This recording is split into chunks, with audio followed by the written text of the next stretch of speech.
What's up, CFO gang? It's your boy Jay Tuck. Real Cowboys fans, stand up. And today's video is brought to you by our sponsors and BetUS. So what's going on, everybody? Man, it's a lot to talk about. Now, there's nothing really football specific when it comes to the Cowboys, right? We face off versus the Washington Commanders on Sunday. It just is what it is. Cooper Rush is the starter.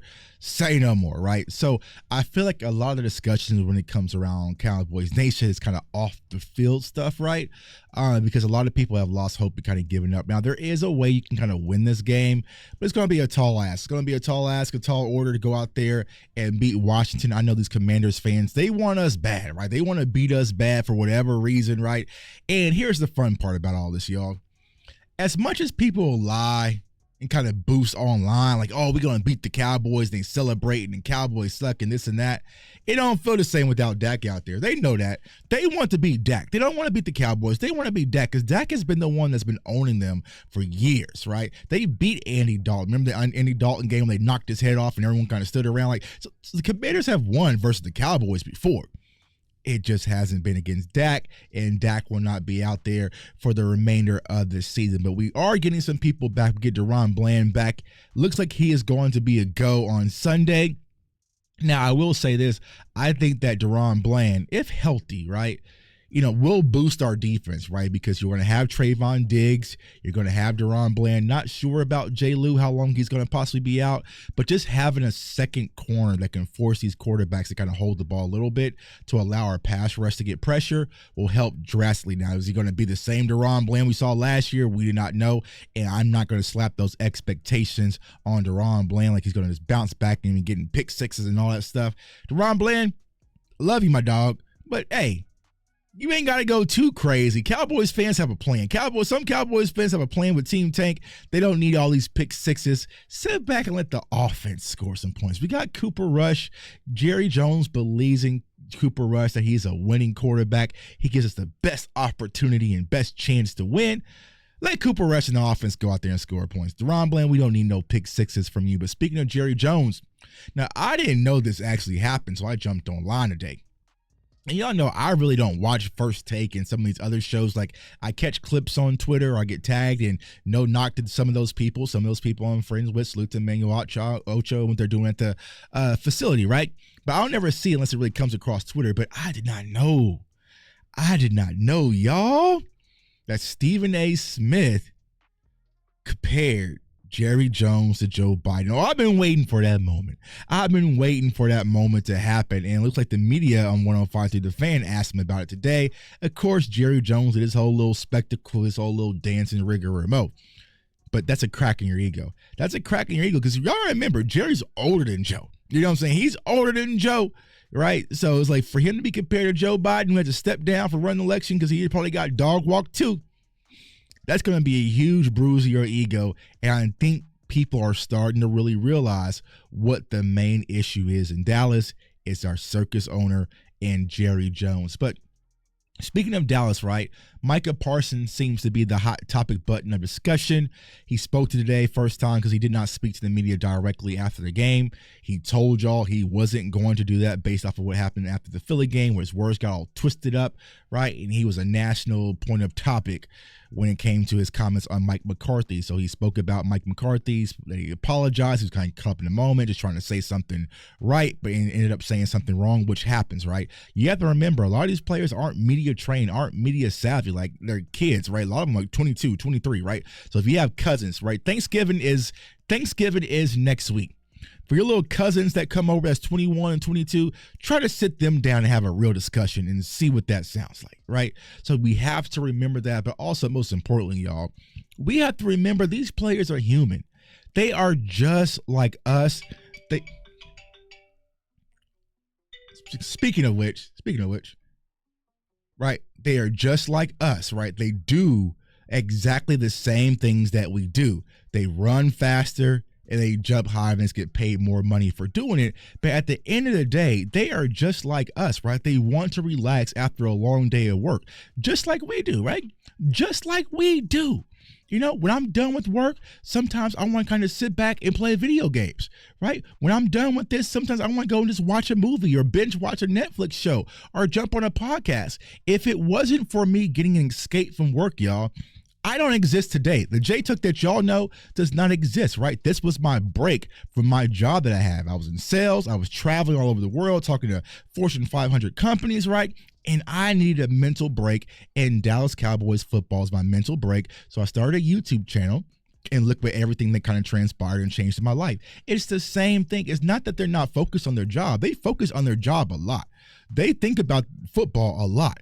But sometimes you need that mental break to get away from it, right? We all do.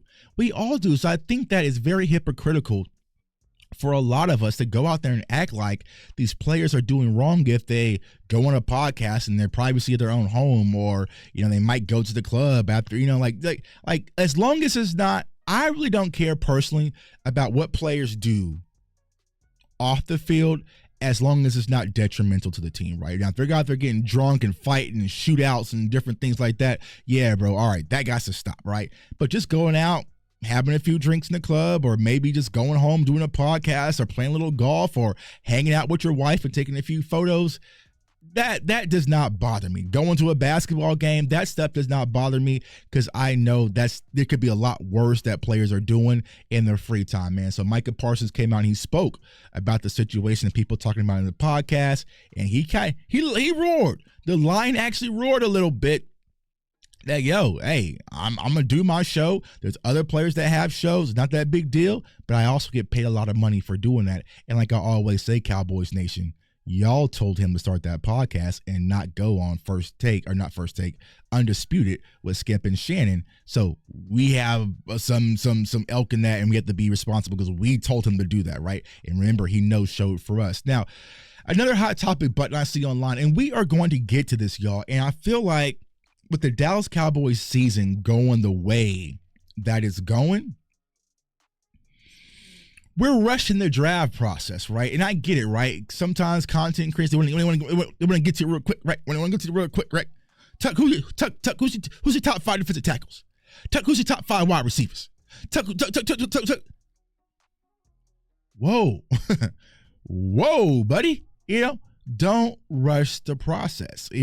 Sometimes we have to sit back and gather ourselves. Y'all know me. I like to cook. Grandma's cooking, right?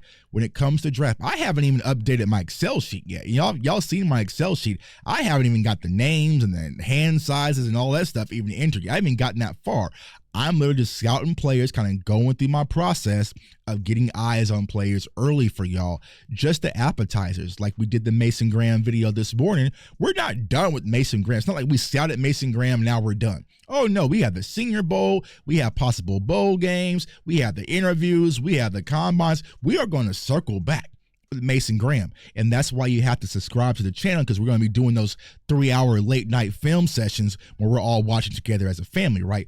This is just kind of get you guys exposure to some of the players that could be possible. So I see in the comments, I don't want to draft him. I don't like him. I don't like him. He's not my... Cut all that out, right? But the conversation piece seems to be right now is the Cowboys drafting offensive tackle, going offensive line again. Me personally, I'm over it, right? And my dog Rome CFT, he posted something that's really eye-opening. Look at what the Eagles did. When is the last time the Eagles drafted an offensive line in the first round? It's not even on the roster. But look how solid their offensive line is. Look at the Kansas City Chiefs, right? I think Eric Fisher was like way back in like 2013 or something like that, right? Before Pat Mahomes even got there, right? You look at the 49ers, right? So these teams aren't drafting offensive linemen over and over and over and over and over again. That's how they built their offensive line. No, they're drafting one, they're bringing in guys, free agents, and they're developing them, right, to build their offensive line. You don't need all first round picks across your offensive line to make it solid. You can sprinkle in some veterans, you can sprinkle in some undrafted guys, you can and develop them behind a first round pick in Tyler Smith and Tyler Guyton as well. We don't need to go draft a first round right tackle now or a first round right guard now to fix our offensive line. Me personally is BPA, the best player available, right? I want weapons. I want weapons offensively, but I also want weapons defensively. But once again, we will not rush the process, y'all. One brick at a time. And if you follow this channel, if you CFO gang for reals, trust me, We will get you right for draft season. If there's one guarantee, I can guarantee y'all on this channel that you will be right draft season. That's J Tuck's promise. I'm getting a little tired, right? Being the draft wizard, but I promise I will get y'all right and you will be well versed and well educated when we get to the draft season, man. So it's your boy J Tuck. Comment, like, subscribe. Follow me on all social media platforms at JTuck151. Turn that notification bell so you do not miss out. And before we go, I want to give a huge shout out once again to our sponsors and BetUS. Peace. This video is brought to you by BetUS Online Sportsbook and Casino. And right now, BetUS is offering exclusive deals. So go over to BetUS, use the code YouTube150, and they are offering 150% up to $2,000 bonus deposit on your first deposit and 125% on your next two. So if you want to win money this NFL season and use free money, you cannot beat free money. Go over to BetUS, use the code YouTube150, and let's get this money game.